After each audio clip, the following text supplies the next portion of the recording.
우리 인생의 가장 중요한 것이 무엇일까? 우리 인생의 가장 중요한 것은 하나님께 다시 돌아가는 겁니다. 돌아가죠? 여러분요, 인간의 문제가 왜 생겼을까? 하나님 앞에 떠났기 때문에 생긴 겁니다. 하나님 앞에 떠났기 때문에 생긴 거죠? 근데 인생, 그렇다면 하나님 앞에 떠난 인간의 가장 중요한 일은 어떤 일일까요? 하나님 앞에 다시 돌아가는 일이요. 예를 들면요, 엄마를 잃어버린 어린아이에게 가장 중요한 일은 어떤 일일까요? 그죠? 젖병 많이 쌓았던 일이 아니요. 장난감 많이 쌓았던 일 아니요. 엄마를 찾아서 엄마 품에 다시 안는 것이 엄마를 잃어버린 어린아이에게 가장 중요한 일이죠. 그러면 하나님 앞에 쫓겨나는 것, 하나님을 떠난 인간에게 가장 중요한 일은 어떤 일일까요? 하나님 앞에 다시 돌아가는 거예요. 그러면 누구를 통해서 돌아갈 수 있을까? 바로 예수 그리스도를 통해서 돌아갈 수 있기 때문이에요. 그래서 우리가 예수를 믿는 목적은 하나님 앞에 다시 돌아가는 거고, 이것이 우리 인생의 가장 중요한 일입니다. 그래서 우리가 예수를 믿고 교회를 다니는데, 그러면 우리가 예수를 믿는 근거가 무엇일까? 이게 세 번째 질문입니다. 예수를 믿는 근거가 무엇일까? 그죠? 예수를 믿는 근거.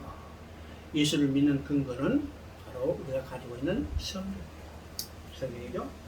성경이 없다면 우리가 예수를 믿을 수도 없고 예수도 믿지 못했어요. 그러나 성경이 있기 때문에 우리가 예수를 믿고 하나님 앞에 다시 돌아가야 되는 거죠. 그래서 세 번째 질문은 우리가 예수를 믿는 근거가 뭘까? 성경이에요. 성경. 그러면 성경이 어떤 책일까? 네 번째 질문. 성경은 어떤 책일까? 성경이 어떤 책인가를 우리가 분명히 알아야죠. 확실히 우리가 그것에 대해서 답변이 있어야 합니다. 왜요? 우리가 예수를 믿는 근거가 성경이고 예수를 믿어야 인생의 가장 중요한 문제가 해결되기 때문이죠. 그렇죠? 그러면 성경은 어떤 책일까? 성경은 어떤 책일까? 성경은 하나님께서 하나님을 떠난 인간을 예수 그리스도를 통해서 다시 돌아오게 하는 하나님의 구원계획이에요. 여러분요, 이 간단한 것을 정리해야 합니다. 성경은 어떤 책인가? 하나님께서 하나님을 떠난 인간을 예수 그리스도를 통해서 다시 돌아오게 하는 하나님의 구원계획을 기록한 책이다. 성경이 여러 가지로 이야기하지만요, 성경의 가장 중요한 핵심 주제라는 사실을 알아야 합니다. 그러면 이제 우리가 성경이 하나님의 구원계획을 이루신 이유고, 성경을 통해서 우리가 예수 믿고 하나님께 다시 돌아가기 때문에 우리가 교회에 나와서 신앙생활 시작하면 모든 교회가 제일 먼저 선물로 주는 것이 뭘까요? 성경이잖아요. 성경을 선물로 주고, 요새는 성경도 안 줘. 하도 많으니까. 줘봤자 고맙다 말도 안 하니까 그냥 안 줘요. 근데 옛날에는 성경 제일 먼저 줬잖아요. 아니, 목사가 거기다가 이 교회 나온 축하한다고 그래서 그러죠. 나는 여러 번 교회 다녔더니 여러 번 줬어요. 그게 제일 먼저. 왜요?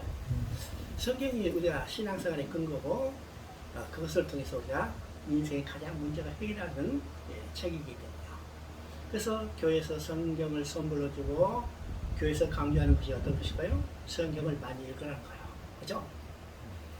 우리가 교회에 많이 듣는 잔소리죠. 잔소리가 뭘까요? 성경 읽으라. 성경 읽으라. 그래서 어떤 사람은요, 성경 1000번 읽었대. 이야, 대단하죠. 대단해. 내가 안산에서 어떤 큰 교회를 갔더니 거기는 성경 만독 운동을 하더라고요. 이야, 깜짝 놀랐어. 만독? 난 100독이나 했는지 모르겠는데 하여튼 만독하다. 그 성경 읽으라고 그러니까 강조하는 겁니다. 강조하죠. 근데 중요한 것은 우리가 성경을 한 번 읽었든지 100번 읽었든지 1000번 읽었든지 만 번을 읽었든지 간에 그 성경 속에 나타난 하나님의 마음이 무엇일까? 그죠? 성경 속에 나타난 하나님의 마음이 무엇일까? 정말 알고 있을까? 그런 생각을 합니다. 정말 알고 있을까? 그러면 우리가 안다고 이야기한다면, 그것을 내 말로 표현한다면 어떻게 표현할까? 그죠? 무엇이라고 표현할까? 나는 딱 두 단어로 표현해요. 두 단어. 첫째 단어는 어떤가요? 사랑이라는 단어예요. 두 번째 단어는 함께라는 단어입니다. 함께라는 단어. 이것을 우리가 연결하면 성경에 나타나는 하나님의 마음은 사랑하기 때문에 함께 살자는 거예요. 이게 성경에 나타나는 하나님의 마음이죠. 창세 때 인간을 창조한 목적도 사랑하기 때문에 함께 살자는 거예요. 그러면 그 사랑하기 때문에 함께 살자는 인간을 하나님이 잃어버렸어요. 잃어버렸어요. 그럼 반드시 찾죠? 반드시 찾아. 그 찾는 이야기가 성경 이야기죠. 하나님, 아까 얘기했죠. 하나님께서 하나님을 떠난 인간을 다시 예수 그리스도를 통해서 다시 돌아가는 이 하나님의 구원계이기 때문에 성경은요, 잃어버린 자녀를 찾는 이야기를 기록한 거예요. 그래서 계시록에서 그걸로 끝나죠. 계시록 뭘로 끝나요? 함께란 말로 끝나고 있는 것을 보게 됩니다. 왜 찾아요? 왜 찾아? 사랑하기 때문에 함께 살기 위해서죠. 자, 우리가 예를 들면요, 여러분이 자녀를 낳았어. 왜 자녀를 낳았어요? 중국에서 이거 물어보니까, 야, 늙어서 부양받기에서 살았다. 부양받기에서 살았다. 그래서 내가 그랬어요. 늙어서 부양받기에서 자녀 낳았다면 자녀 안 낳고 그 돈 은행에다 적으면 것이 훨씬 편해. 훨씬 편하죠. 우리는 자녀로부터 늙어서 부양받기 위해서 자녀 낳은 게 아닙니다. 왜 자녀 낳았어요? 사랑하기 때문에 함께 살고 있어요. 근데 그 자녀를 낳았는데 그 자녀를 잃어버렸다. 찾아야 안 찾아요? 만약 안 찾는다면 이거 부모가 아니죠? 반드시 찾습니다. 반드시 찾아. 제가 여러분이 사진을 가지고 다녀요. 여러분 송혜여라고 여러분 기억하는 사람 있어요? 송혜인. 네, 혜인. 내가 이제 지난달에요 종로에 종로고가에 강의 갔다가 종로 2가 거기 왔다 갔다 하니까 그 찾는 프라카트에 걸려 있어요. 봤는지 몰라요? 네. 수십 년 됐어요. 어디 가버렸네. 내가 지워버린 거야. 아, 여기 있어. 여기 프라카트가 봤어요. 송혜효. 이게 지금 이해를 잃어버린 지 20년이 넘어요. 내가 이 프랑카트를 본 지도 20년이 넘으니까 이 찾는 겁니다. 찾아요. 이게 누구의 마음이요? 부모의 마음이에요. 부모예요. 그래서 우리가 성경을 공부할 때, 아니 우리가 신앙생활 할 때 우리 머릿속에 가져야 할 5가지 질문, 그러니까 이거는 스스로 질문하고 답하면요. 우리가 성경을 보는 안목도 우리 신앙생활에도 이 관점이 완전히 바뀐다는 것을 우리가 보게 됩니다. 그렇죠? 그러면 이제 우리가 성경을 다 가지고 있어요. 성경 열심히 읽으라고 그러죠? 성경을 열심히 읽으라고 그러는데 성경 잘 안 읽어요. 그렇죠? 성경 잘 안 읽어요. 물론 여러분이요, 여기 앉아 계신 분들은 아유, 나 열심히 읽는데 그렇게 하겠지만은 성경 제대로 잘 읽지 않습니다. 미국의 어떤 학자가요, 자기 논문을 쓰기 위해서 미국 성도들에게 설문조사했어요. 여러분이 지금까지 신앙생활 하시면서 성경을 창세로부터 계시록까지 몇 번 읽으셨습니까? 그죠? 지금까지 신앙하시고, 어떤 사람은 초신자도 있고, 어떤 사람은 지금 늙어 죽을 때도 됐죠?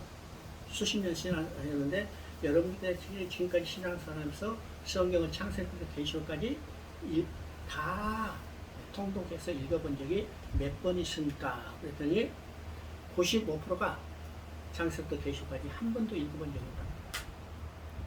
그 많은 성도 중에 몇 프로만? 5%만 창세부터 계시록까지 성경을 통독했어. 한 번 이상. 그리고 이제 두 번째 질문했어요. 그러면 여러분이 구원의 확신은 있으십니까? 그랬더니 그 설문 응답자 중에 75%가 구원의 확신이 있다고 했어요. 야, 이 학자가요, 거기다 코멘트를 했어요. 이것이 성경에 없는 기적이다. 성경에 없는 기적이라요. 아니, 성경을 95%가 한 번도 읽어본 적이 없는데 그 중에 75%가 고뇌 확신이 있다니까 이건 기적이죠. 기적이다. 미국만 그럴까요? 미국만 그럴까? 아니요. 오늘 한국도 똑같습니다. 그래서 성경을 얼마나 안 읽으면 1년에 한 번 성경 읽으라고 성경 일독표 만들어 놓고 연말에 체크하잖아요. 어느 교회 가니까 연말에 그 신앙시간이야. 성경 일독한 사람 와서 상급 있는데 그 중에 10%도 안 되는 거야. 몇 사람 되질 않아. 그 큰 교회가. 나머지는 읽었다는 거예요? 안 읽었다는 거예요? 안 읽었어요. 왜 안 읽었을까요? 왜 안 읽었을까? 이건 성경에 대한 관점이 잘못된다는 거예요. 자, 왜 안 읽을까요? 어렵다는 거예요. 이해가 안 되는 거예요. 물론 어렵고 이해가 안 되는 것은 교회에서 성경을 가르치지 않았다는 겁니다. 아시잖아요? 자, 우리가 신앙생활을 할 때 성경이 우리가 신앙이 중요하면 다른 말이면요. 성경은 우리 신앙생활의 교과서죠? 그러면 우리가 이제 학교를 다녔어요. 저기 남성고등학교, 인류학교 나왔죠.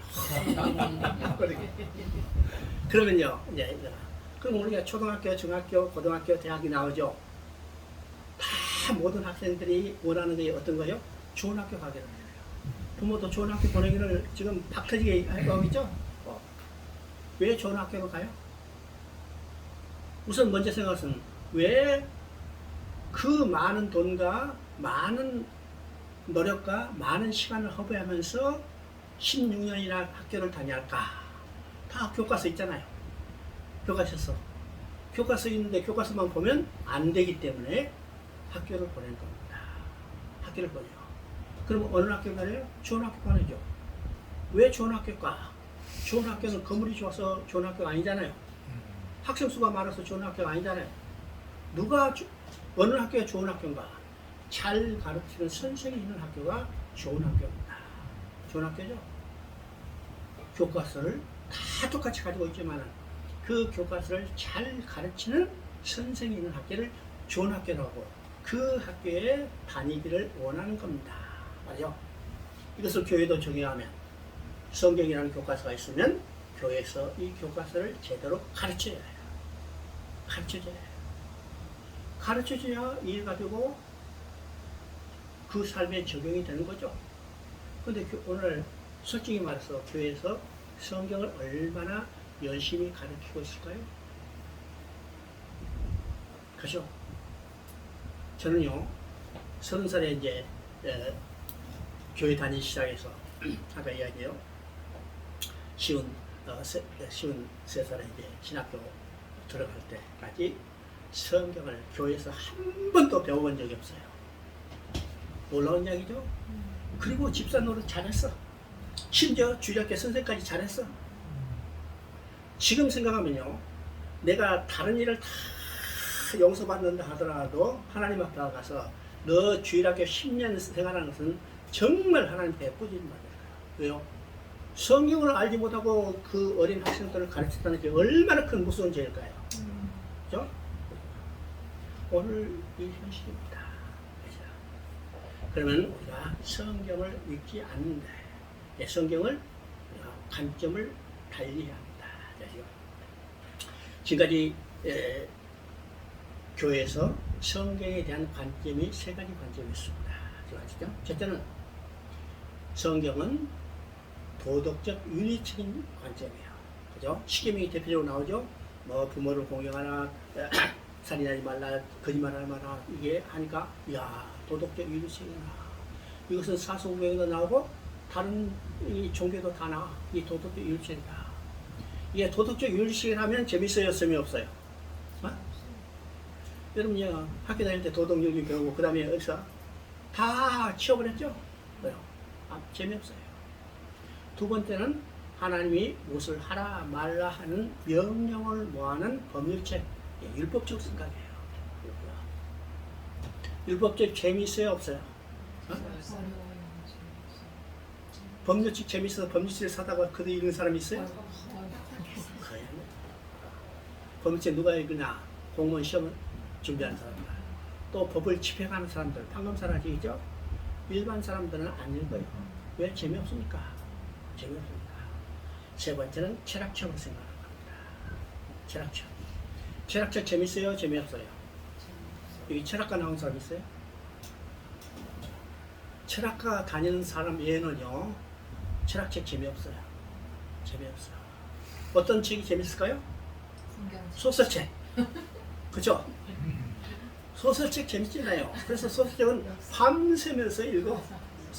내가 3일 동안을요, 여기 학교 다닐 때 3일 동안은 밥을 안 먹고 소설책을 읽은 적 있어요.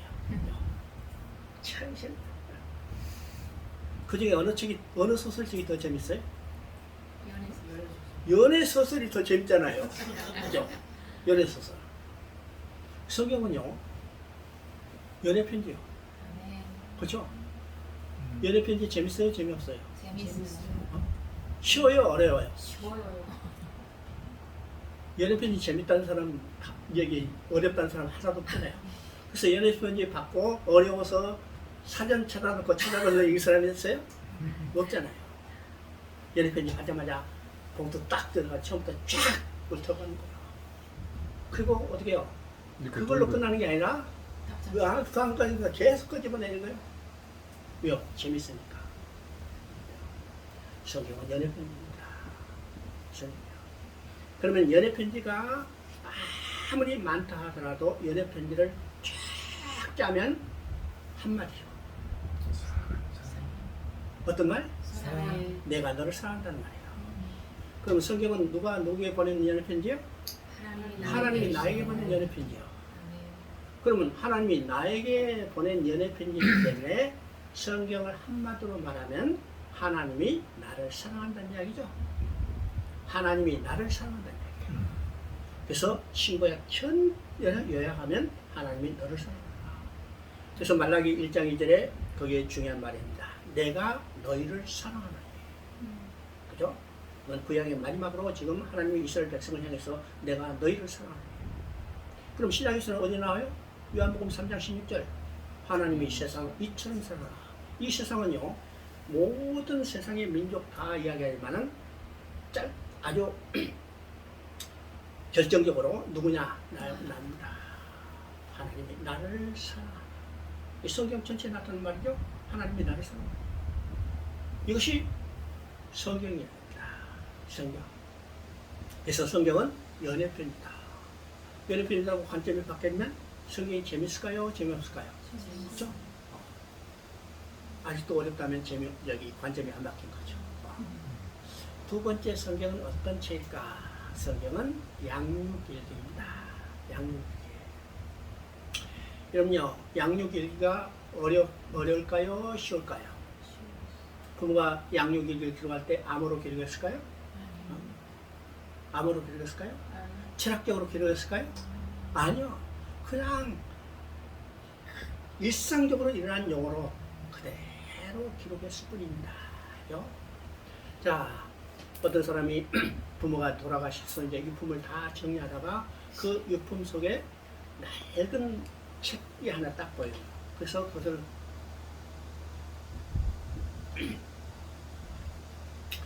꺼내봤더니, 꺼내서 자기 이제 그 책을 이제 책장을 딱 넣으니까 거기에 첫 책장 안에 자기 이름이 있어요. 그죠? 자기 이름을 연필로 써서 딱 보니까, 야, 이거 무슨 책인데 내 이름이 여기 써진가. 한 장 한 장 읽어보니까 부모가 자기를 낳고 길렀던 모든 일을 기록한 양육일기입니다. 양육일기. 자, 우리 이제 사춘기 되면 얻어맞기도 많이 하죠. 지금은 얻어맞으면 아동학대다 해가지고 안 되지만 옛날에는 실컷 얻어맞았어요. 그러면 부모가요, 자식이 그냥 두둑이 패죠. 매를 요. 그럼 자식을 그걸 맞고, 야, 부모가 날 미워하는구나 이렇게 생각해요. 그러니까 그 자식이요, 어느 날 부모로부터 실컷 얻어먹는, 아버지로부터 실컷 얻어먹으니까 그것이 아버지가 돌아가신 후에도, 야, 아버지가 날 미워했구나 이렇게 생각이 되는 겁니다. 그런데 양육일기를 쭉 펼쳐보니까 바로 자기가 얻어맞았던 그날의 이야기가 기록되어 있는 거예요. 그죠? 그날의 이야기를 기록했는데 자기 부모가 자기를 때렸던 그 마음이 거기에 기록되어 있죠. 그래서 그것을 읽는 순간 이 아들이 대성통곡하는 겁니다. 지금까지는 아버지가 날 미워하는 줄 생각했는데 그렇게 호되게 나를 때린 것도 아버지가 나를 얼마나 사랑하는 것을 깨닫는 거죠. 깨닫는 거예요. 그래서 그 양육의 일기를 통해서 뭐예요? 아버지의 마음, 아버지 사랑이 어떤 것인가를 깨닫게 되는 겁니다. 그래서 양육의 일기할수록 가슴에 뭐가요? 감동이 나고 눈에서 눈물이 나는 겁니다. 성경은 하나님께서 나를 낳고 길렀던 모든 일을 기록한 양육일기입니다. 자, 이사야 1장 2절에 아주 대표적으로 나왔죠. 이사야 1장 2절에 내가 자식을 양육하였거늘 그들이 나를 거역합니다. 이 하나님이 해주신 일에 대한 인간의 반응이 그대로 나타나는 거죠. 내가 자식을 양육하였거늘 하나님이 우리를 낳고 길렀던 모든 것을 기록한 것이 성경이에요. 호세아 11장을 보면 여러분요, 그 내용을 자세히 읽어보면 하나님이 부모가 자식을 낳고 길렀던 모든 것을 기록한 모습을 생생하게 기록하고 있어요. 그렇죠? 그래서 우리가 성경을 보면 하나님의 양육일기다. 양육일기 어려워요, 쉬워요? 쉬워요. 양육일기를 통해서 부모의 사랑, 부모의 은혜가 무엇인지를 깊이 깨닫게 되죠. 그러면 성경은 나를 낳고 길렀던 모든 것을 기록한 양육일기라면 성경은 결코 어려운 책이 아니다. 성경을 통해서 하나님의 은혜와 사랑이 무엇인지를 깊이 깨닫게 되는 겁니다. 자, 이런 관점에서 볼 때 우리가 성경은 결코 어려운 책이 아니다. 자, 성경에 대한 관점이 바뀌어야만 성경을 쉽게 또 자주 읽을 수 있다는 겁니다. 그럼 우리는 이제 기독교는 종교를 가지고 있는데 우리만 기독교는 종교를 가지고 있는 게 아니라 모든 사람들이 다 종교를 가지고 있어요. 그래서 종교가 없는 사람이 없죠. 무신론자다 하는 사람도 무신론 자체가 종교가 가요. 무신론 자체가 종교가 되고요.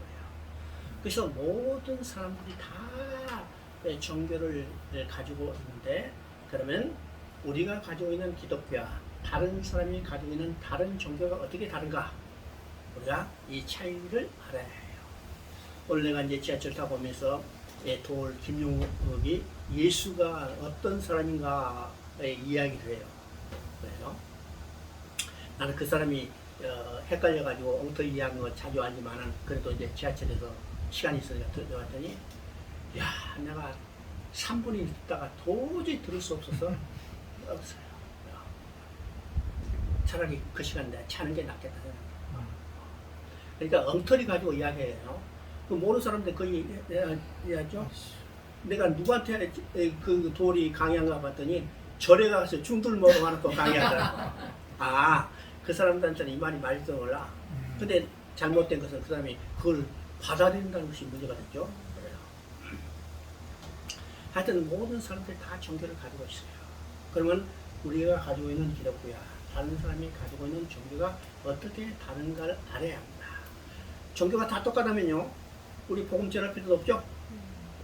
다르기 때문에 우리가 다른 사람들에게 우리가 가지고 있는 기독교를 전하는 겁니다. 전하는 거예요. 그러면 우리가 가지고 있는 기독교와 다른 사람이 가지고 있는 다른 종교가 어떤가를 알아야 해요. 알아야. 그러면 이제 종교를 정의할 때 일반적으로 이렇게 아주 쉽게 해요. 어떤 사람이 영적 생활을 영위하게 하고, 어떤 사람은 양심적으로 살게 하고, 어떤 사람이 위로를 주고, 더 나아가서 인간이 할 수 없는 것을 초월적인 힘을 이용해서 달성하는 것이 종교다, 이렇게 이야기해요. 그러면 이 종교의 정의만 가지고 이야기할 때는요, 모든 종교 다 똑같아요. 그렇죠? 어떤 종교든지 어떤 형태든지 인간의 영적 생활을 도와줍니다. 어떤 종교든지 인간을 양심적으로 도덕적으로 살게 해요. 도둑질하라고 가르친 종교 없잖아요. 그렇죠? 살인하라고 가르친 종교가 없잖아요. 다 하지 못하게 해요. 도덕적 양심적으로 살게 해요. 또 어떤 종교든지 인간의 마음의 평안과 위로를 줄 수 있게 해요. 그렇죠? 위로를 줄 수 있습니다. 그 다음에 종교에서 가장 큰 특징은요, 초월적인 특징입니다. 이 초월적인 특징은 인간이 할 수 없는 것을 초월적인 힘을 이용해서 달성하려는 거죠. 그래서 우리도 이 초월적 특성을 상당히 강조해요. 그죠? 야, 암으로 죽게 된 사람 예수 이름으로 기도할 때 낫다. 그래서 우리가 전도할 때 그런 초월적인 특성을 이용해서 많이 접촉점을 가지고 있죠. 근데 이 초월적 특성은요, 기독교만 있는 게 아닙니다. 기독교만 있는 게 아니에요. 절에 가서 불교문화되도 심지어 무당도요, 병 낫게 해요. 나는 포구에서 자랐기 때문에 매달 한 번 우리 집에 배 나가면 고사 지내잖아요. 고사 지나면 어떤 때는 무당 불러다가 구슬해요. 이야, 놀라죠? 작두에서 무장이 춤추는데 아무런 상관이 없어요. 그리고 병들자도 나는 거예요. 이건 무당도 할 수 있는 일입니다. 이게 초월적이에요. 그러니까 이 초월적인 특성만 가지고 기독교를 변증하려고 해서는 안 되고, 초월적인 특성은 다른 종교도 다 있어요. 그러니까 종교의 정의만 가지고 이야기할 때는 모든 종교가 다 똑같습니다.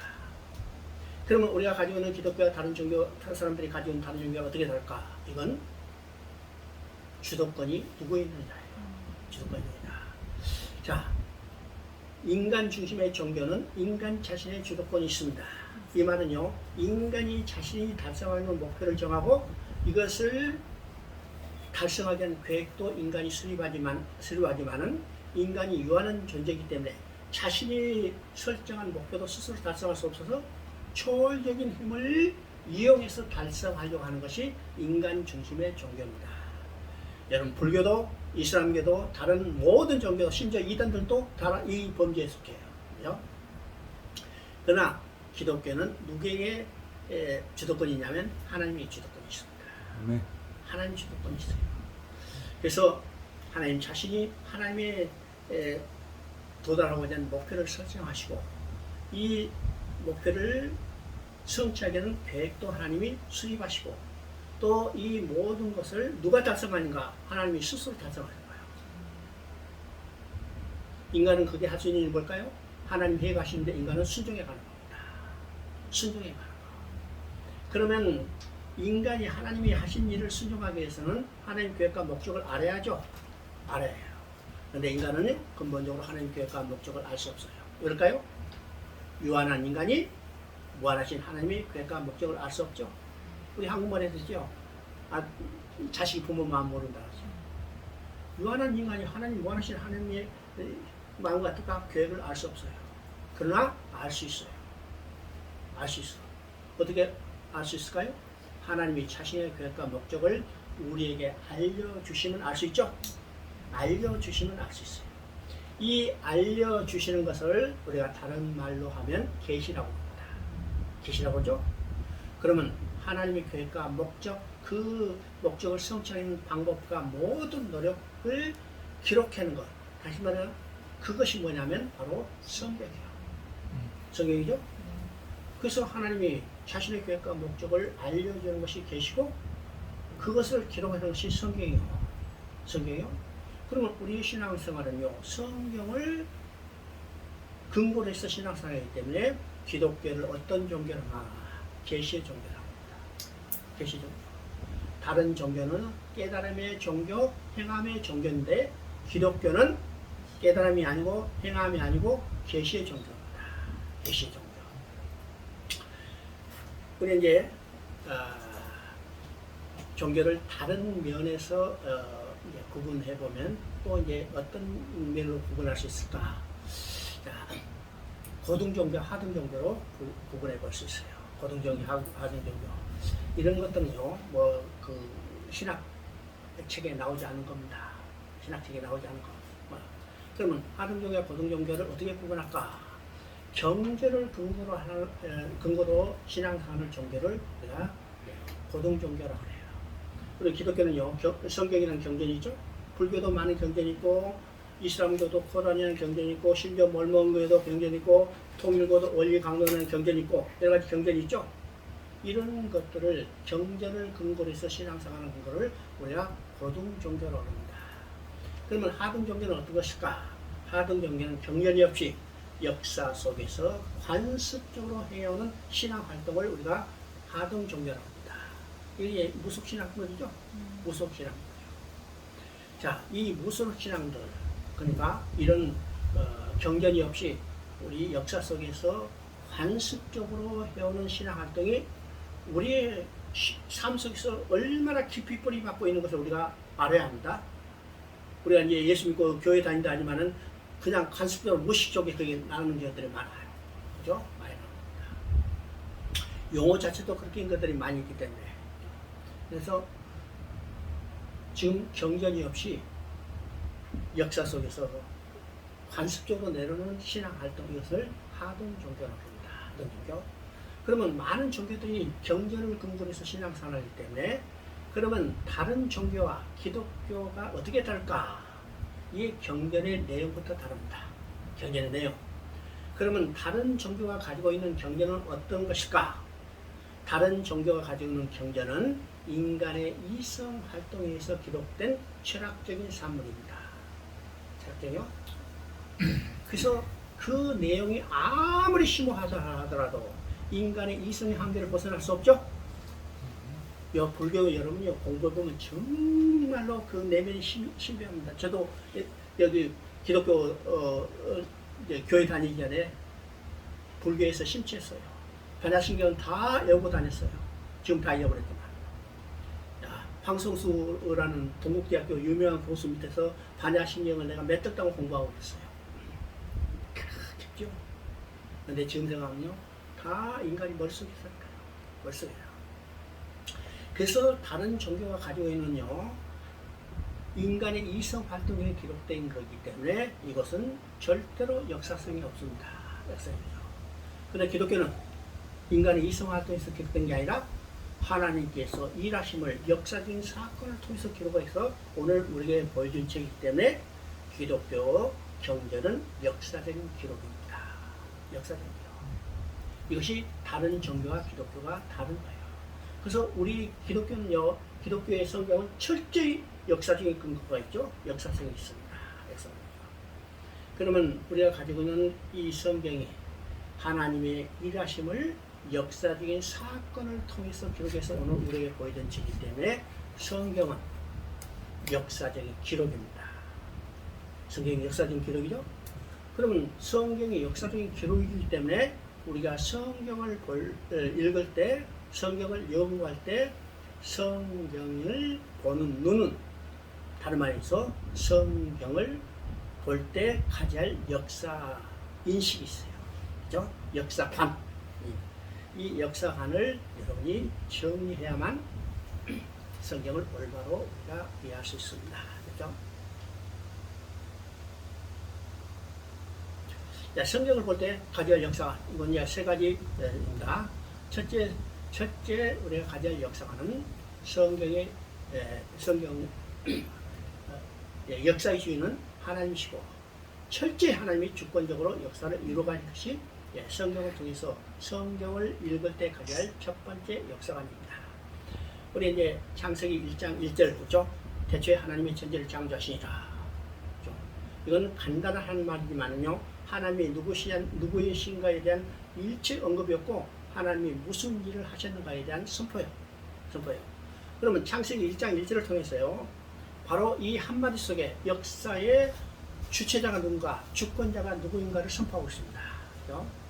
우리가 역사를 기록할 때 역사를 기록하는 요소가 여러 가지 있는데 그 요소 중에 가장 절대로 빼서는 안 될 네 가지 요소가 있어요. 그 네 가지 요소는 첫째는 시간입니다. 두 번째는 장소예요. 세 번째는 주체예요.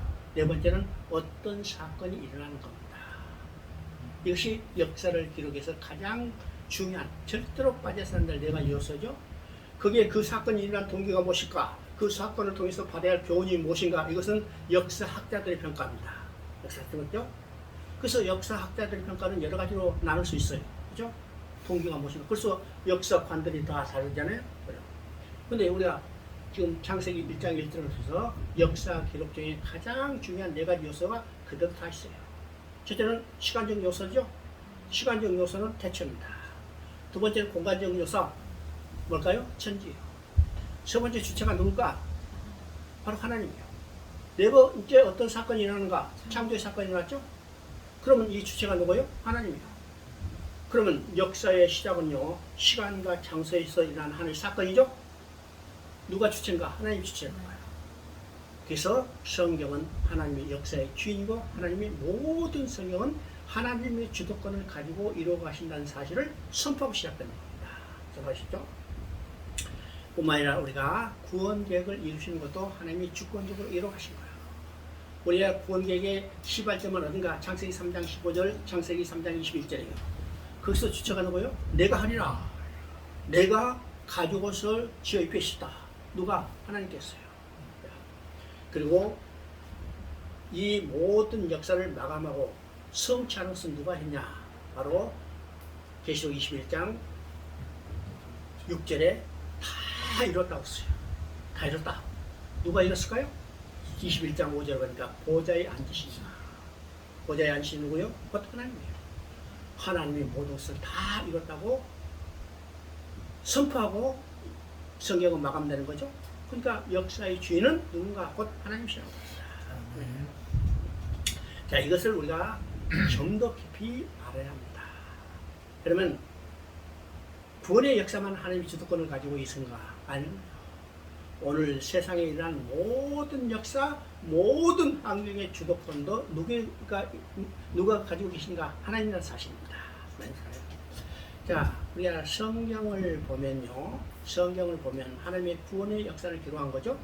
이 구원의 역사 연관된 세속의 역사가 있습니다. 세속의 역사. 성경은요, 하나님의 구원 계획을 이루어가시는 이를 역사적인 사건을 통해서 기록했기 때문에 성경 우리가 구속의 역사라고 합니다. 구속의 역사. 예, 성경은요, 역사적인 기록이지만은 역사책은 아닙니다. 역사책은 아니에요. 잘 이해가 하셨죠? 역사적인 기록이지만은 역사적인 책이 아니다. 왜일까요? 세상의 모든 역사를 다 기록한 책이 아니요. 성경에 한국 역사 있어요, 없어요? 미국 역사 있어요, 없어요? 중국 역사 있어요, 없어요? 없어요. 없죠. 그러니까 세상의 모든 역사를 다 기록한 역사책은 아니죠. 그러나 하나님 구원 계획을 이루어가시는 일들을 역사적인 사건을 통해서 기록한 책이기 때문에 역사적인 기록입니다. 그러면 이 역사적인 기록 가운데 뭐가 있어요? 세속의 역사가 나타나는 겁니다. 세속의 역사. 그러면 이 세속의 역사는 누가 주도권을 가지고 있는가? 무엇과 비교되는가 우리가 보게 되는 겁니다. 보게 되죠. 그러면 하나님의 구속 역사와 연관된 세속의 역사가 성경에 나오는데 그 세속의 역사 우리가 쉽게 하면요. 성경과 5대 제국이라는 거죠. 예, 조병호 목사가 그걸 써가지고 돈 꽤 많이 벌었을 거예요. 책 잘 팔렸죠.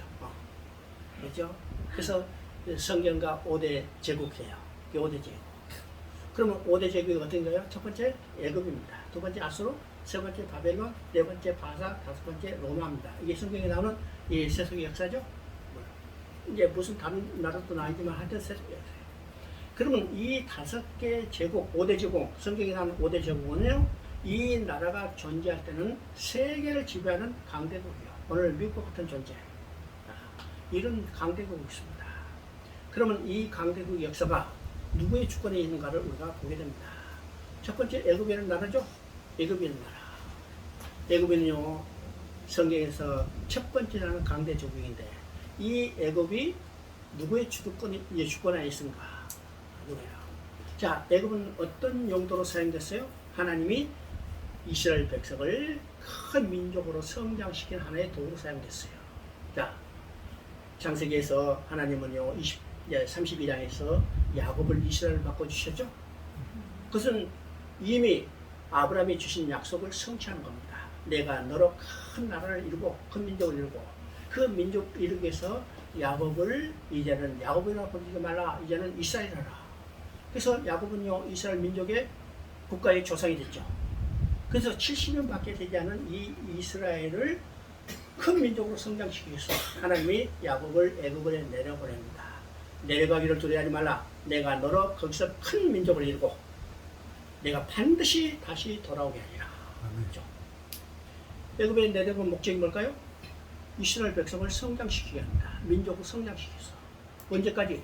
400년이 세월이 지나는 장례죠. 자, 400년이 세월이 지났는데 큰 민족으로 성장하자 하나님은 하나님의 계획대로 이스라엘 백성을 애굽에서 돌아오게 했어요. 자, 이스라엘 백성이 애굽에 나오자 애굽은 역사의 뒷전으로 물러가고 합니다. 지금에는요, 자, 어린아이가 태어났어. 몇 살까지 유모차 써요? 어?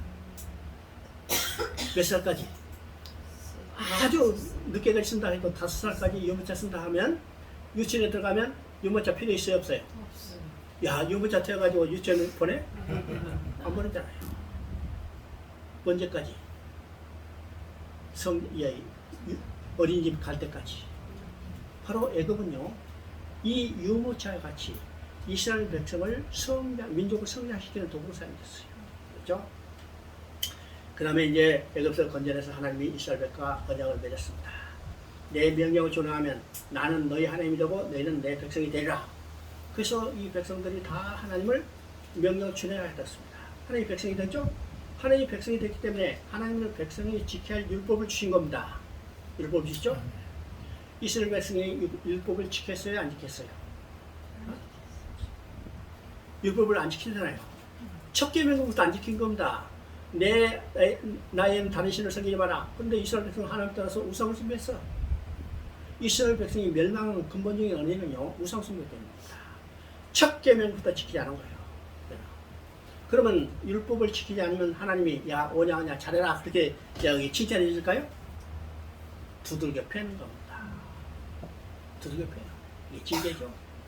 그래서 첫 번째 징계 수단으로 뭘 들었어요? 아스를 들었습니다. 두 번째 유다를 징계하기 위해서는 바벨론을 들었었죠. 여러분. 자, 징계 기간이 끝났으면 어떻게 해요? 징계할 때 썼던 회초리를 꺾어버리는 거. 그래서 아수르와 바벨론을 멸망하고 돌아오게 할 때는 새로운 도구 바사를 일으키는 겁니다. 그렇죠? 그리고 예수님이 오시기 전에 로마가 나타나고요. 로마 역사를 보면요, 로마는 주전 800년 전에는요, 이태리 반도 저쪽에 있는 조그만 그 부족 국가에 불과했어요. 부족에.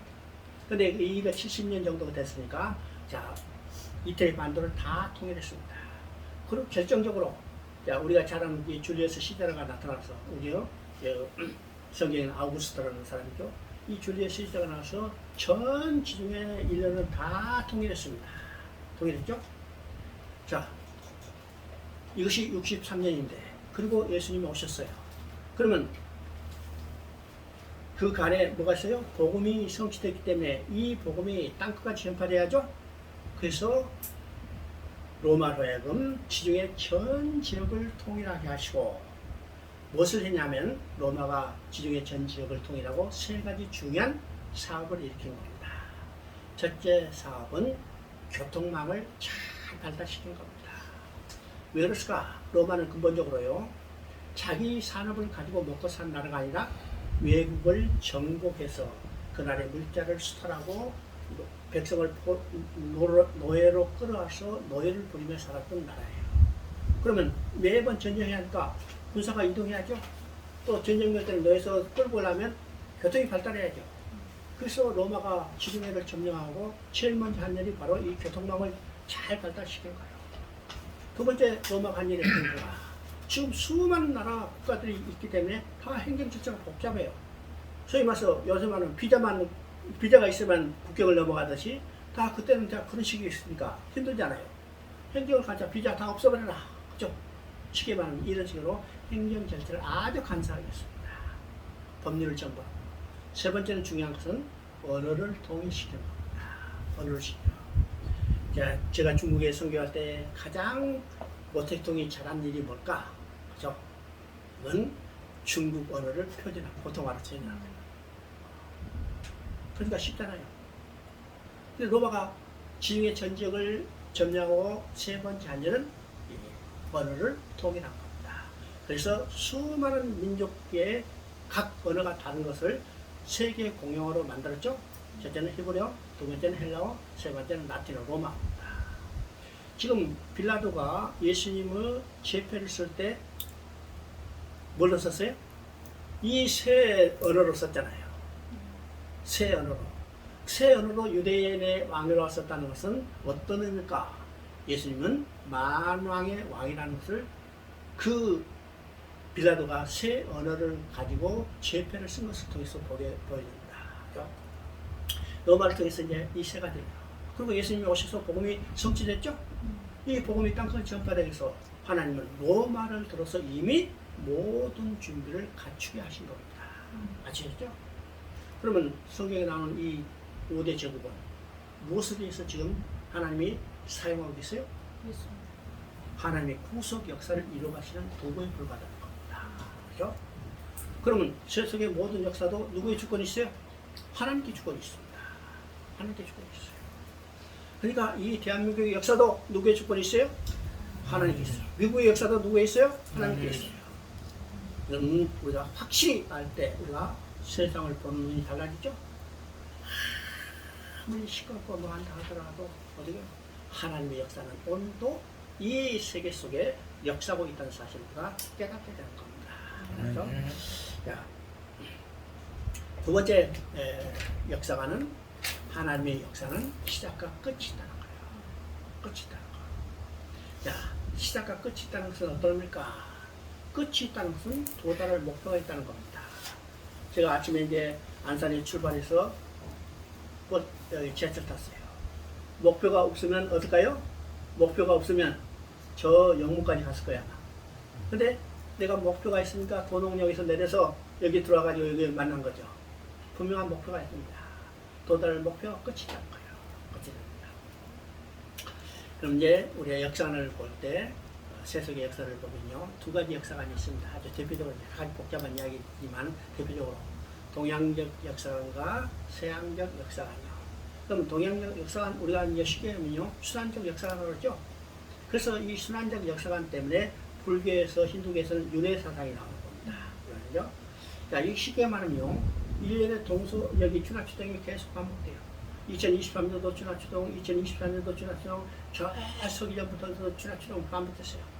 끝없이 반복되는 겁니다. 그래요. 그럼 이제 서양적 역사관은 스팽글러나 토인비에서 추천되는 얘기인데, 이건 유기체적 역사관이라고 합니다. 이 유기체적 역사관은 어떤 식물이 발화돼가지고 싹이 나서 성장해서 열매를 먹고 시들어버리죠? 세타는 겁니다. 이렇듯이 어떤 문명이 일어나서 발화돼가지고 성장했다가 소멸되고, 이 역사가 문명이 반복되는 겁니다. 반복돼요. 그러면 동양적 역사나 서양적 역사 간에 아주 가장 핵심적인 맹점은 어디인가? 이거는 방향도 없고 목표도 없다는 거예요. 그렇죠? 방향도 없고 목표도 없어. 근데 기독교 역사는 어떤 역사관이요? 시작과 끝이 있다는 거예요. 시작과 끝이 있다. 끝이 있다는 것은 아까 얘기했지만 도달할 목표가 있다는 겁니다. 도달할 목표가 있다는 것은 어떤 것일까? 목표를 향해서 일직선으로 진행해 가는 겁니다. 그럼 우리가 도달할 목표는 단순히 시작할 때 반복되는 목표가 아니라 더 향상되고 완전하고 성숙된 목표입니다. 그렇죠?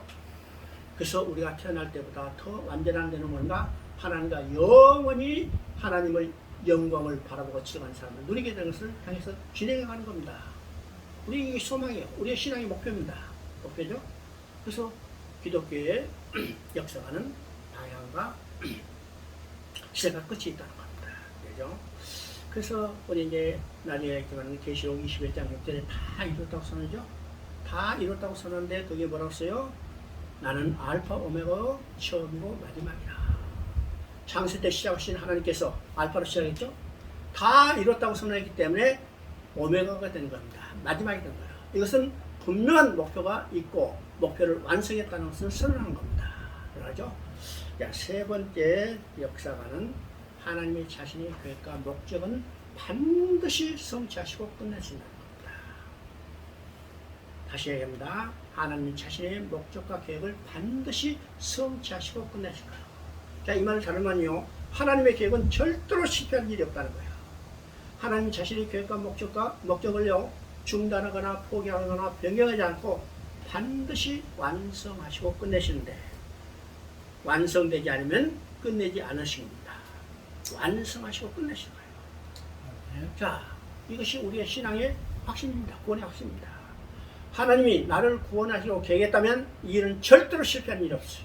아멘. 절대로 중단하거나 포기하지 않고 변경하지 않고 반드시 완성하신다는 겁니다.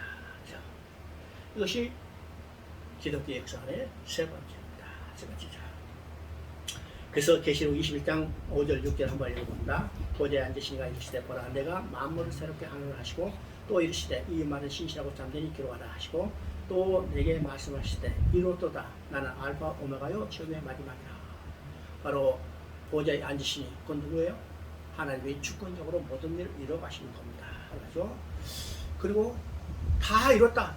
하나님 자신의 계획과 목적을 이뤘다고 선언하는 거죠. 그리고 뭐라고 써요? 나는 알파 오메가요. 시작과 끝이라는 겁니다. 그래서 기독교는 시작과 끝이는 직선적 역사가 이것을 우리에게 보여주고 있습니다. 그렇죠? 그래서 우리가 지금까지 봤는데 이것을 다시 정리하면요. 성경을 통해 본 역사의 성격을 보면 첫째는 역사는 목표지향적이다. 그렇죠? 그리고 역사의 성격은 점진적이다. 점진적으로. 창세 때 시작해서 계속까지 하나님이 계획을 점진적으로 성취해 가는 것을 우리가 보게 됩니다. 세 번째는 역사의 최종 목표는 하나님께서 하나님 나라를 성취해 가는 거예요. 완성해 가는 겁니다. 네 번째는 그러므로 역사의 본질은 하나님의 구속의 역사라는 사실을 우리가 보게 되죠. 자, 우리가 성경을 한눈에 보는 겁니다. 그렇죠? 성경을 한눈에 보는 거. 그죠? 창세부터 계시록까지. 그러면 시작과 끝이라고 했죠? 그래서 창세기는 시작이고 계시록은 끝이요. 마지막입니다. 그래서 창세기의 시작에서 알파, 처음이라고 그러는데 뭘 시작했는가? 여기 보니까 창세기 2장 1절에 여호와께서 천지 만물을 다 이루시니라. 이것은 하나님 나라를 건설을 완성했다고 합니다. 그리고 그 하나님 나라 건설은 어떤 것인가? 하나님의 형상대로 지은 인간과 자기 백성과 영원히 함께 사는 겁니다. 그죠? 그리고 이 모습을 우리가 성경적 관점에 보면 성전을 지었다고 해요. 성전을 지었다고 하죠. 그리고 성경에서 우리가 기억해야 할 중요한 단어는 안식에 있습니다. 안식에 있죠? 그러면 하나님 나라를 건설하는 하나님의 목적은 뭘까요? 하나님의 안식에 있어요. 안식에 있습니다. 그 안식은 다른 말은요. 자기 형상대로 지은 인간과 함께 살면서 기쁨의 즐거움의 그 영광을 드러내는 것. 이게 하나님의 창조의 목적이고 이것이 하나님 나라고 이것이 하나님의 안식이에요. 창세 때 이것을 시작했어요. 시작했죠? 그런데 인간이 하나님의 약속을 어겼죠. 범죄고 하나님 앞에 쫓겨났습니다. 쫓겨난 인간을 버려두지 아니하시고 하나님을 내가 다시 돌아오게 하겠다는 거예요. 이 돌아오게 하겠다는 것이 우리가 원복음이라고 부릅니다. 그래서 원복음은 창세기 3장 15절에 여자의 후손을 보내주시고 창세기 3장 21절에 가죽 옷을 지어 입히시겠다. 이것은 나중에 우리가 이제 다시 살펴보도록 하겠습니다. 그래서 지금 여자의 후손과 가죽 옷을 아까 이제 우리 목사님 말했지만은 여러 모양과 여러 방법으로 계셨어요. 이 구약입니다. 그죠? 히브리서 2장 1절이거든요. 예전에는 선지자를 통해서 여러 모양과 여러 방법으로 우리 조상들에게 말씀하신 하나님, 이 구약입니다. 예적이니까. 그럼 구약은 여자의 후손과 가죽 옷을 여러 모양과 여러 방법으로 보여주는 겁니다. 계시죠? 이것을 소위 말해서 그림자와 모형으로 보여주는 겁니다. 알겠죠? 그러면 시작에서는 자, 히브리서 1장 2절에 이야기한 대로 이 모든 마지막 날에는 그 아들로 우리에게 말씀하셨으니 이 모든 마지막 날은 어디예요? 예수님이 철임한 그 시간입니다. 예수님이 철임한 그 시간에 그 아들로 말씀하셨으니 그래서 시작은 언제부터 시작돼요? 예수님이 철임부터 시작됐잖아요. 이 모든 마지막. 그래서 시작에서는 여기 구약에서 보여줬던 여자의 후손과 가죽 옷이 어떻게 성취되는 것을 보여줍니다. 여자의 후손으로 예수님이 육신을 입고 이 땅에 오셔서 가죽 옷을 지어입혀서 예수님이 십자가에서 못 박여 피 흘려 죽으셨어요. 그렇죠? 그래서 계시록 요한복음 16장 19장 30절에 다 이뤘다고 선언하죠. 창세기 구약에서 보여줬던 여러 모양과 여러 방법이 실체로 드러나는 순간 다 이뤘다는 겁니다. 알겠죠? 그런데 우리가 창세기 3장 15절을 우리 머릿속에 잘 기억해야 합니다. 거기는 세 말이 있다 있어요. 창세기 3장 15절. 자, 그것을 이야기하면요. 세 마디. 여자의 후손 진영과 뱀의 후손. 여기는 다 배웠어요. 지난번에 창세기서에. 여자의 후손 진영과 뱀의 후손 진영 두 나뉘고 두 진영 사이는 원수가 되고 싸움이 있고 이걸 영적 전쟁입니다. 그러면 이 싸움의 전쟁은 어떻게 끝날 것인가? 죠? 이미 계시되어 있죠? 여자의 후손이 뱀의 머리를 상하게 할 것이다. 자, 이 여자의 후손이 뱀의 머리를 상하게 한 사건이 어떤가? 십자가에서 일어난 사건이요. 다 일어난 사건이요. 그런데 창세기 3장 15절에 또 한마디가 있죠? 뱀의 후손이 여자의 후손의 발꿈치를 상하게 할 것이다. 십자가에서 뱀의 머리가 박살났지. 마귀가 진멸을 했지만은 끝까지 대적해야 할 것을 이야기하고 있습니다. 대적이죠? 그것이 어떤 사건인가? 오늘 우리가 당하고 있는 현실. 오늘 예수 믿고 여러분이 편안해요? 어? 예수 믿고 야 만사형통이라는 사람 손 들어봐요. 없어요. 반드시 예수 믿는 고난이 시작돼요. 왜일까요? 여자 현에 발꿈치를 상하게 하는 이 역사가 나타나잖아요. 나타나죠? 그것이 어디서 극명하게 보이냐면 계시록에서 극명하게 보여줍니다. 그죠?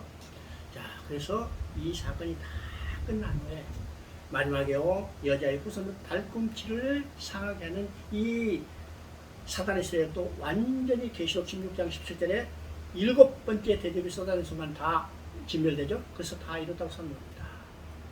그러면 하나님을 대적하고 하나님의 백성, 하나님의 교회를 대적했던 이 사단의 세력이 완전히 진멸됐기 때문에 하나님은 자신의 계획과 목적대로 완성을 선언하는 것이 어떻게요? 계시록 21장 6절입니다. 다 이루다. 그러면 계시록 21장 6절에 다 이루다고 선언하면 뭐가 완성됐을까? 천국이 완성이 되는 겁니다. 또 하나님과 백성이 함께 사는 것이 완성되는 거죠. 성전이 완성되는 겁니다. 완식이 회복되는 거예요. 그죠? 언제 시작했어요? 창세기도 시작이다. 그래서 성경 전체에 한 눈으로 볼 수 있는 이 그림이 바로 이거라는 사실을 우리가 보게 됩니다. 그죠?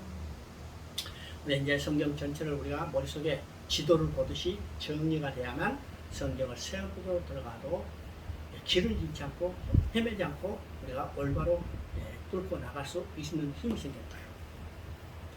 자, 3시간이? 네.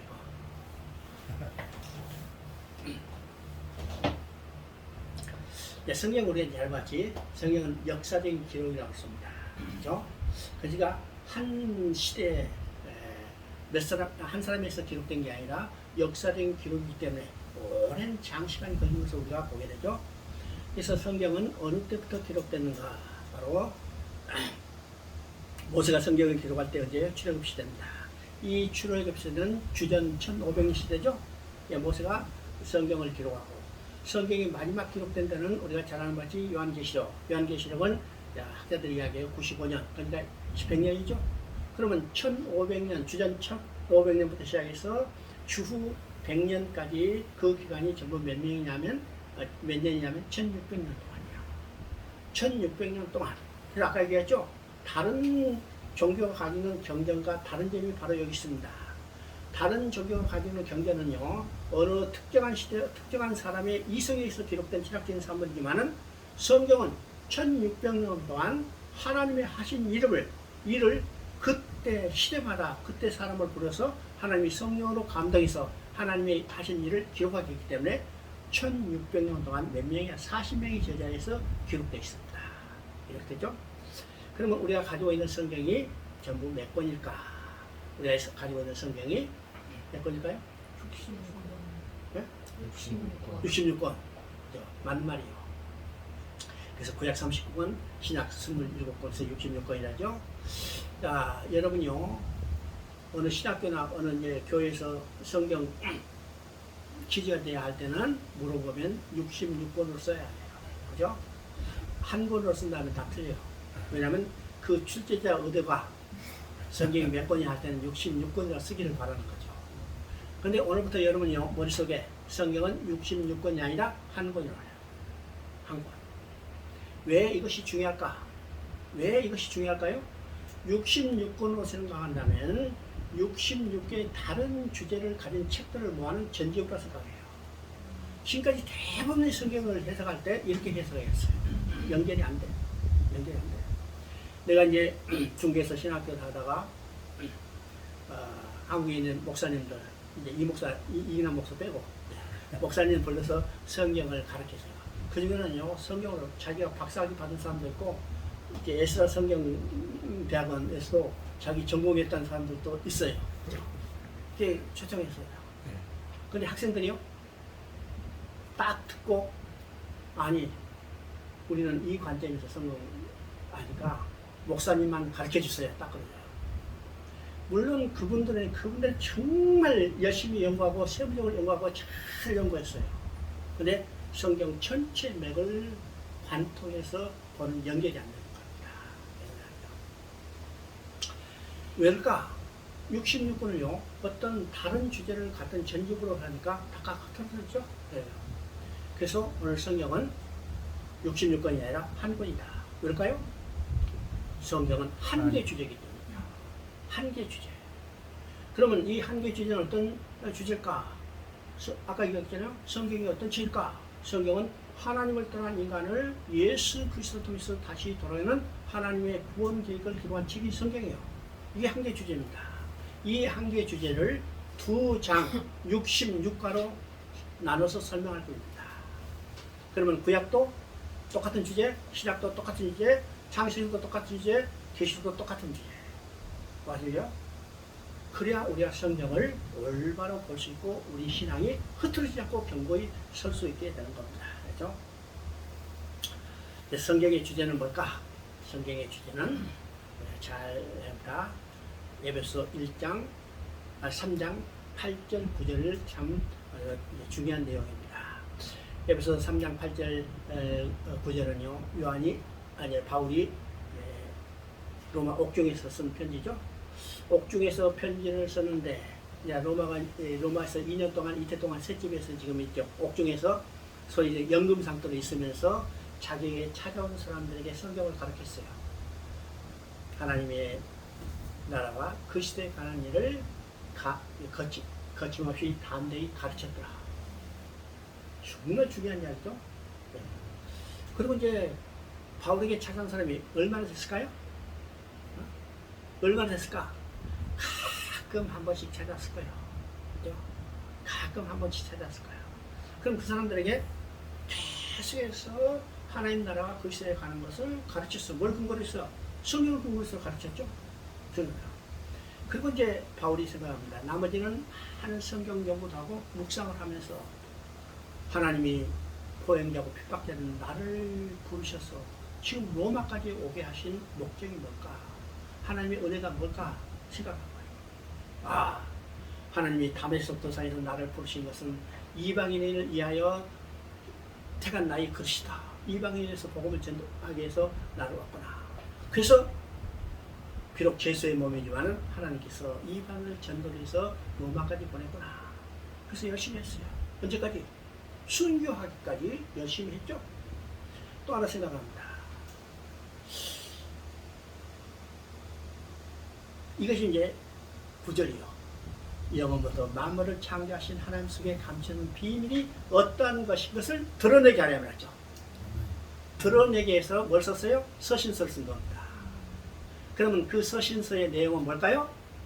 영원부터 만물을 창조하신 하나님 속에 감추는 비밀의 경륜이요. 비밀의 경륜이 바울이 쓴 13권의 서신서에 나타난 겁니다. 그러면 비밀의 경륜을 할 때, 그죠? 비밀의 경륜할 때 이 경륜은 어떤 것일까? 경륜하면 우리가 어떤 내용이냐면 어떤 일을 잘 계획하고 이를 조직적으로 성취해가는 것을 경륜이라고 해요. 그래서 어떤 사람이 이제 오랫동안 공직생활 하다가 나오면 저 사람 참 경륜인 사람 이렇게 이야기하죠. 그러니까 어떤 일을 잘 계획하고 조직적으로 성취해가는 이것을 우리가 경륜이라는데, 그러면 하나님께서 영원부터 만물을 창조하신 하나님 속에 감췄던 비밀의 경륜은 뭘까? 그렇죠? 하나님이 어떤 일을 잘 계획하고 조직적으로 성취했을까? 그것도 비밀스럽게. 이게 하나님의 구원 계획입니다. 하나님의 구원 계획. 하나님의 구원 계획은요, 영도 만물을 창조하신 하나님 속에 감춰졌던 비밀의 경륜. 이 비밀은요, 너도 모르고 나도 모르고 그런 게 아니라 가르쳐준 사람 다 알아. 우리는 다 알아요. 그 비밀은 어떤 것이요? 예수 그리스도를 통해서 잃어버린 백성을 찾는 이야기입니다. 되는요? 이 구원계획이 어떠한 것을 드러내게 합니다. 그래서 구원계에 가면 우리가 복잡한 이야기지만 아까 이야기했지만 부모가 잃어버린 자녀 찾는 이야기입니다. 반드시 찾죠? 반드시 찾아요. 하나님도 잃어버린 백성을 찾는 일. 바로 이것이 하나님의 구원계획이에요. 누구를 통해서 찾아요? 바로 예수 그리스도를 통해서 찾는 일입니다. 그래서 성경의 핵심은 뭘까? 바로 예수 그리스도입니다. 예수 그리스도. 자, 요한복음 5장 17절 한번 읽어봅니다. 내 아버지께서 일하시니 나도 일하시라. 자, 이건 굉장히 중요한 의미가 있습니다. 굉장히 중요한 의미가 있습니다. 그러면 내 아버지께서 지금까지 일하시니 이 일이 어떤 일일까요? 요한복음 5장은요, 안식일에 38년 된 병자를 고쳐준 사건입니다. 그죠? 자, 아까도 이제 절기에 대해서 이야기했지만은 요한복음은요, 특징적으로 예수님이 하신 일이 날짜와 절기를 배경으로 해요. 그렇죠? 안식이 2번, 그 다음에 유월절이 3번, 그 다음에 초막절이 1번, 그 다음에 수전절이 1번 나오죠. 이 절기를 배경으로서 예수님이 하신 일을 기록하고 있어요. 그러니까 유대인들이 지켰던 모든 날짜와 절기는 예수 그리스도를 통해서 성취될 것을 예배하기 때문이죠. 그럼 지금 안식일입니다. 안식일에 38년 된 병자를 고쳐줬어요. 그랬더니 유대인들이 예수님을 비난하죠. 왜 안식일에 병자를 고쳐줬는가? 왜 안식일에 일했는가? 왜 율법을 어겼는가? 그죠? 참 비난합니다. 그때 예수님이 하신 말씀이에요. 내 아버지께서 지금까지 일하니 나도 일한다. 그럼 내 아버지는 누굴까요? 성부 하나님이죠. 성부 하나님이 지금까지 일한다. 언제부터 일했을까요? 창세 때부터 일하시고 지금도 일하시고 언제까지? 예수님이 다시 오실 때까지 세상 끝날까지 일하시는 겁니다. 그러면 그 일이 어떤 일일까? 자, 지금 안식일에 38년 된 병자를 고치는 거죠. 그러면 그날이 안식일인데 이 병자에게는 안식이 있어요, 없어요? 어? 이 병자는 안식이 없죠? 왜 안식이 없어요? 병 때문에 안식을 누리지 못한 겁니다. 그러면 이 환자가 38년 됐기 때문에 38년 동안 수많은 안식이 지나갔죠? 수많은 안식이 지나갔지만 그 안식일 가운데 안식을 누렸어요, 못 누렸어요? 안식을 누렸어. 그러면 언제 안식을 누릴 수 있을까요? 병이 치료함을 받아야 안식을 누릴 수 있습니다. 그래서 병으로 인해서 안식을 누리지 못하는 이 환자를 치료시켜줌으로 병을 낫게 함으로 안식을 회복시켜주는 겁니다. 안식을 회복시켜주는 거죠? 그럼 이건 어떤 걸까요? 사단에 놓이던 인간에게 안식이 있어 없어요? 언제 안식을 누릴 수 있어요? 사단이 놓여도 해방시켜줘요. 그러면 이 병으로 인해서 안식을 누리지 못하는 이 병자를 고쳐줌으로 안식을 회복시켜 주셨듯이 사단의 노예로 말미암아 안식을 누리지 못하는 인간들을 사단의 노예로부터 해방시켜 줌으로 안식을 회복시켜 주는 거예요. 이것이 어떤 일이요? 하나님 구원계획입니다. 하나님 구원계획.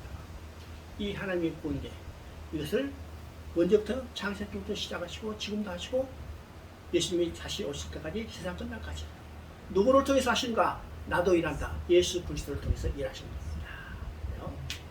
그래서 요한복음 5장 39절에 말합니다. 한번 읽어봅니다. 너희가 성경을 공생하고 성경을 연구하거나 이 성경이 곧 너희에 대하여 증언하는 것이구나. 자, 여기 보세요. 너희가 영생을 얻으러 성경을 연구하냐? 성경이 곧 내게 대해서 증언하는 것이다. 그럼 성경 증서가 누구를 준 거예요? 바로 예수 그리스도인 거예요. 왜요?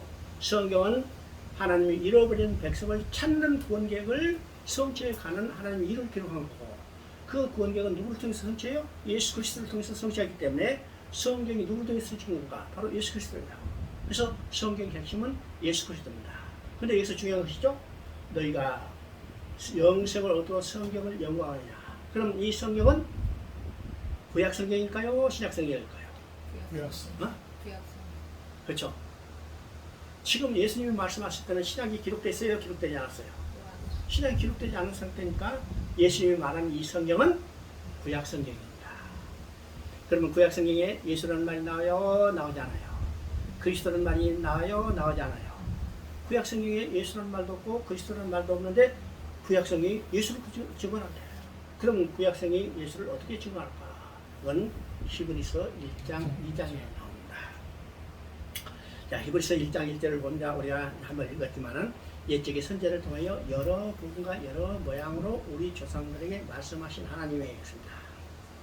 그 다음에 1장 2절은 이 모든 마지막 날에는 아들을 통해서 우리가 말씀하시니. 그러니까 히브리서 1장 1절과 2절은요, 지금 구약과 신약이 구분되죠? 옛적과 이 모든 마지막 날.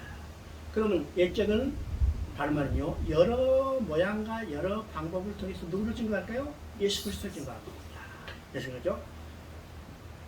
그래서 이 증거는 여러 모양과 여러 방법의 카테고리를 4개로 이야기할 수 있습니다. 첫째는 사람이요.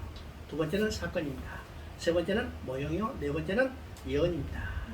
그러면 구약에 제일 먼저 나온 사람이 누굴까? 제일 먼저 나온 사람이 아담이요. 그럼 우리 아담 하면요, 제일 먼저 어떤 생각이요? 인류의 조상 이렇게 생각하죠? 우리는요, 성경의 관점에서 볼 때 아담이 인류의 조상이라고 이야기하기 전에 아담은 구원의 시작이에요. 아담은 구원의 시작. 왜요? 하나님이 아담에게 원복음을 주시고 그것을 통해서 이루어가시는 하나님의 역사를 기록했죠. 그래서 로마서 5장 14절을 말합니다. 아담은 오실 자의 표상입니다. 그 다음에 노아도 또 아브라함도 모세도 다윗도 솔로몬도 누구를 증거해요? 예수 그리스도를 증거하는 겁니다. 그죠? 그러니까 우리가 성경을 볼 때 그 인물을 통해서 우리가 받을 교훈이 무엇인가 이 관점에서 성경을 봐서는 안 돼요. 오늘날 대부분 성경이 그런 관점을 봅니다. 야, 그 사람들이 한 일이 뭐고 그 사람들이 받을 유익의 교훈이 뭘까? 여러분 성경에 나온 사람 중에 한 사람도 우리가 받을 교훈이 없다는 사실입니다. 아담 교훈 받으라 선악과를 딴 거예요. 그죠? 노아 구원 받으라 여기 교훈 받으라 하면 포도 마시고 벌거벗어요. 그죠? 아브라함의 교훈 받으라 하면요 마누라 팔아먹어요. 그죠? 교훈이 그 사람 통해서 하나님의 구원 역사를 이루어 가신데 그 구원 역사의 핵심은 누군가? 바로 예수 그리스도예요. 그러니까 그 사람들을 통해서 하나님의 구원을 이루어 가신 곧 그리스도를 증거했다는 것을 우리가 봐야 합니다. 그러면 성경을 통할 때 이 사람 통해서 예수 그리스도를 어떻게 증거하고 있는 걸 우리가 만나야죠. 찾아야 합니다. 두 번째는 이제 사건입니다. 성경에 많은 사건이 나오는데 성경에서 가장 핵심적인 사건은 출애굽 사건입니다. 출애굽 사건이죠. 그러면 출애굽 사건은 어떤 사건일까요? 애굽에 내려가서 노예로 살고 있는 이 이스라엘 백성들을 모세를 부르셔서 유월절 어린 양의 피를 통해서 그들을 해방시켜서 약속의 땅으로 인도하는 과정이 출애굽 과정입니다. 그죠? 여기서 중요한 것이죠. 중요한 것이 유월절 사건입니다. 유월절 사건요. 그러면 사단에 놓이던 인간들을 해방시키는 것도 무엇을 통해서? 바로 유월절 사건을 통해서. 그 유월절 사건은 어디서 일어났어요? 십자가에 일어났던 겁니다. 십자가 사건을 통해서 사단에 놓인 인간을 해방시켜서 약속의 땅 곧 천국으로 인도해 가는 하나님의 구원 과정을 보여주는 거예요. 그러니까 성경에 나타나는 사건들은 다 누구를 통해 뭘 예표해요? 예수 그리스도를 통해서 이뤄갈 구원 계획을 보여주고 있는 겁니다. 자, 모형이 세 번째는 모형이죠. 그러면 성경에는 수많은 모형들이 나옵니다. 그러면 첫 번째 나오는 모형이 뭘까? 첫 번째 나오는 모형이 창세기 3장 21절에 가죽옷입니다. 가죽옷. 아담이 벌거벗었다고 써요. 벌거벗어 하나님 앞에 설 수 없게 하나님 앞에 쫓겨나죠. 그들을 돌아오기 위해서 벌거벗은 자를 가려줘야죠. 가려주기 위해서 뭘 입혔었어요? 가죽옷을 입혔습니다. 그러면 가죽옷은 무엇에 대한 그림자인가? 십자가에서 우리의 벌거벗은 것을 가려주기 위해서 어린 양 되셔서 죽으실 예수 그리스도에 대한 그림자예요. 그렇죠?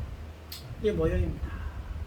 그 다음에 많은 모형이죠. 방주도 모형이고 그 다음에 모세가 광야에서는 녹병도 모형이고 또 모세가 지팡이로 친 이 반석도 모형이고 그 다음에 기생나비 자기 창집에 단 이 이 붉은 저도 모형입니다.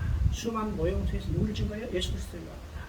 그 다음에 많은 예언들을 통해서 예수 그리스도를 증거하는 거죠. 예수입니다. 자, 그 다음에 이제 성경은요, 하나님의 구원을 이루어 가시는 것을 역사적인 사건을 기록해서 기록했기 때문에 성경은 일관성과 통일성과 점진성이 있습니다. 그러면 일관성과 통일성과 점진성 이 세 가지를 우리가 비유로 이야기하면 첫째 비유는 어떤가요? 바로 첫째 비유는 초상화를 그려가는 과정입니다. 죄송하죠? 자, 우리가 이제 사진을 떼어내면 샷다 놓으면 한꺼번에 팡 찍어지죠? 그러나 초상화를 그릴 때는 그렇게 그리지 않죠? 붓을 들어서 점을 하나 찍어요. 점을 하나 찍을 때는 뭘 그린지, 누구를 그린지 알 수 없죠? 근데 이 점을 찍지 않으면 다음 그림을 절대 그릴 수 없어요. 그래요. 그러면 창세기 3장 15절에 여자의 후손에는 점을 하나 찍고 성경은 시간이 지날수록 이 초상화의 주인공이 누군가를 드러내는 거죠. 눈썹도 그리고 코도 그리고 입도 그리고 다 그린 다음에 그 초상화의 주인공이 누구야? 예수님이요. 예수님이죠? 그러면 그 눈도 누구의 눈이에요? 어? 예수님의 눈이에요. 코도 누구의 코? 예수 코. 입도 예수님 코. 그러니까 성경은 바로 이것을 점진적으로 시간이 지날수록 그 주인공이 누군가를 드러나게 하고 그 다음에 최종적으로 그 주인공이 누군가 드러났을 때 실체가 없어. 야 나야. 그리고 탁 튀어나온 겁니다. 어디서 육신을 입고 이 땅에 오신 거죠. 이게 초상화를 들어가 가는 겁니다. 두 번째 비유는요. 구원열차가 아까 이제 구원열차 그랬는데 구원열차예요. 그러면 구원열차가 창세기역을 출발해서 지금 철로를 쫙 달려갑니다. 그러면 그 사이에 있는 역이 몇 개요? 창세부터 시작해서 계시록역까지 66개 역이죠? 6개. 그러면 창세기 역을 출발하는 구원열차가 역을 출발해서 철로역을 쫙 달려서 각 역을 지나가는데 그 구원열차가 달려가는 철로는 끊어졌을까요? 연결됐을까요? 어? 끊어졌으면 달려갈 수 없죠? 네. 끊어지지 않고 쫙 연결됐어요. 이게 성경의 일관성 통일성입니다. 근데 창세기서 여기서 출발할 때는 보이지도 않아, 들리지도 않아. 근데 점점 가까이 올수록 그 형태가 또렷해지죠? 이것을 우리가 점진성이라고 합니다. 점진성. 이것을 구원열차가 달려가는 것을 통해서 비유를 통해서 보죠. 세 번째, 성경은 이제 66번이 하면 66층에 해당되는 높은 건물에 비유할 수 있습니다. 이해하시죠? 그러면 건물이 아무리 높든지 낮든지 간에 건물에서 가장 중요한 것은 골조예요. 골조요? 지금 오늘 이제 순살 아파트가 생겨가지고 난리 많은 이 순살 아파트 문제가 뭐예요? 골조가 부실한 게 철근을 넣지 않아서 이게 문제인 거예요. 골조가. 살다가 언제 여기 무너질지 몰라도 여기도 그런 거 아닙니까? 그래서 나는 이제 아파트 사는 사람하고 연립주택에 살아요. 골조예요. 골조. 건물이 예용이 아무리 화려하더라도 골조가 부실하면 작은 외력에도 무너지고 말죠. 무너집니다. 그러나 골조만 튼튼하다면 어떤 태풍이나 어떤 지진에도 견뎌낼 수 있어요. 그러면 66회는 이 높은 고층 빌딩에 해당되는 성경의 골조는 뭘까요? 바로 예수 그리스도라는 것입니다. 예수 그리스도는 거죠. 이 골조가 확실하게 연결되고 튼튼할 때 우리는 어떠한 외력에도 무너지지 않고 견고한 신앙을 가질 수 있습니다. 그렇죠? 그래서 이 성경의 일관성, 통일성, 점진성은 이 세 가지 비유로 이야기할 수 있습니다. 자, 우리가 성경을 보는 관점이 있죠. 그렇죠? 우리가 지금까지 여러 가지 이제 관점들 크게 말해서 연역법적 방법, 이게 만능의 형식이고 또는 기납법적 방법, 이것이 이제 현무경색으로 이야기합니다. 그래서 한국에도 지금 한 얼마 전에는요, 이 귀납법적 성경 연구에 대해서 굉장히 관심이 많았어요. 지금까지 대부분의 성경이 그런 관점으로 보다가 최근에 와서는 지금 이제 연역법적으로 보는 것들이 상당히 많이 나타났죠. 그런데 이 연역법적으로 이 망원경에서 보는 관점 중에서도 우리가 구속사에서 관점 보면 조금 다른 관점이 있어 우리가 보게 됩니다. 다른 망향식으로 가는 것은 연대기 순으로 그냥 역사적인 순서를 쭉 배열하는 건데 우리는 그런 관점이 아니라 일관된 맥과 통일성을 가지고 성경을 지금 보는 관점입니다. 그렇죠? 그러면 어느 방법이 좋느냐? 이건 장단점을 우리가 한마디로 말할 수가 없어요. 그러나 우리가 성경을 보는 관점 중에서 먼저 전체를 보고 그 다음에 세부적으로 들어가는 방법이 옳은 방법이 아닌가 이렇게 생각이 됩니다. 기대하죠. 지금 한국에 이제 기납법적으로 보는 방법들, 기납법 성경용도 있고만 아니라 그 중에 특별히 한국 교회에 많은 영향을 미치는 것은 큐티입니다. 큐티. 큐티는 성경을 전체로 보는 게 아니라 그 몇 절, 몇 장을 가지고 부분적으로 보고 그 큐티의 가장 중요한 관심은 뭐냐면 적용이 있습니다. 적용. 물론 이제 큐티 학자들은 이야기하지만 적용은 아무리 열심히 적용을 하려고 하는데 자기 중심적이라고 해요. 자기 중심적. 이게 오늘 신앙의 약간의 노선이 잘못된 이 방향 중에 하나입니다. 근데 우리는 이번 기회를 통해서 어떻게 해요? 성경 전체를 통일된 관점에서, 구사의 관점에서 전체 맥을 보고, 그 다음에 이제 시간이 지나면 어떻게 해요? 세부적으로 들어가는 겁니다. 세부적으로. 지금 이제 우리 이 목사님 하는 것은 그 중에서도 또 세부적인 것 중에서도 이제 성경 한 권씩 공부해가는 거죠. 나중에 지나면 어떻게요? 우리가 한 장씩 공부하는 거예요. 제 쓴 교재 중에 다 한 장씩 되는 거 다 있어요. 그러면 필요하면 그거 보고, 이제 성경 전체를 구성하는 관점에, 통일된 관점에 다 본 다음에 그것에 맞춰서 연결돼가지고 성경장, 성경 각권, 그 다음에 성경장, 각 장을 보게 되는데 흩어지지 않죠. 그래서 성경을 보는 관점, 우리 구서 관점은 망영어식으로 성경을 보는 관점. 이것만 아니라 여기가 좀 더 들어가면 세부도 또 우리가 보게 되는 겁니다. 그다음 이제 우리가 구서 관점에서 유익은 우리 한번 읽어봅니다. 하나님의 주권을 드러내게 됩니다. 두 번째는 우리의 신앙의 중심에 그리스도가 확고히 있어야 되고, 그다음에 우리가 구서 관점에 보면은 하나님의 사랑과 은혜를 깊이 깨닫게 됩니다. 그렇죠? 그다음에 신앙이 견고해져서 어떤 사탄의 세력에도 넘어가지 않아. 내가 중국에서 지금 20년 가까이 중국 지도자를 양성했는데 제가 관련돼서 구속사를 배우는 이 교회들은요, 지금 아무리 핍박이라도 흔들리지 않습니다. 올라오는 일들이요. 그 다음에 우리를 구원하고 임마누엘 여기서 하나님께 해오신 일들을 우리가 정확하게 알 수가 있습니다. 그리고 주님 다시 오실 때가 우리가 해야 할 일, 이 복음을 땅끝까지 전파하는 일이 무엇인가를 우리가 정확히 깨닫고 그것을 그 사명을 잘 감당할 수가 있습니다. 우리 이제 구사 조감을 배워갈 때 이런 사명이 우리에게 어떻게 주어지는가를 우리가 확실히 깨닫게 되는 겁니다. 자, 기도하겠습니다. 하나님 앞에 감사합니다. 오늘 주의 사랑하는 종들과 백성들을 보내주셔서 우리의 하나님이 해오신 일이 무엇인가를 우리 정확히 배워가기 원합니다. 하나님 앞에 우리가 다 깨달을 수 없지만 하나님께서 우리에게 은혜를 주시고 지혜를 주셔서 이것을 조금이라도 더 가까이 깨닫고 알 수 있도록 기회를 허락해 주셨습니다. 이번 기회를 통해서 우리가 더 하나님의 마음, 하나님의 뜻이 무엇인지 성경을 통해서 깊이 깨달을 수 있는 기회가 되게 하시었고 이것이 더 확장되도록 주여 축복하여 주시옵소서.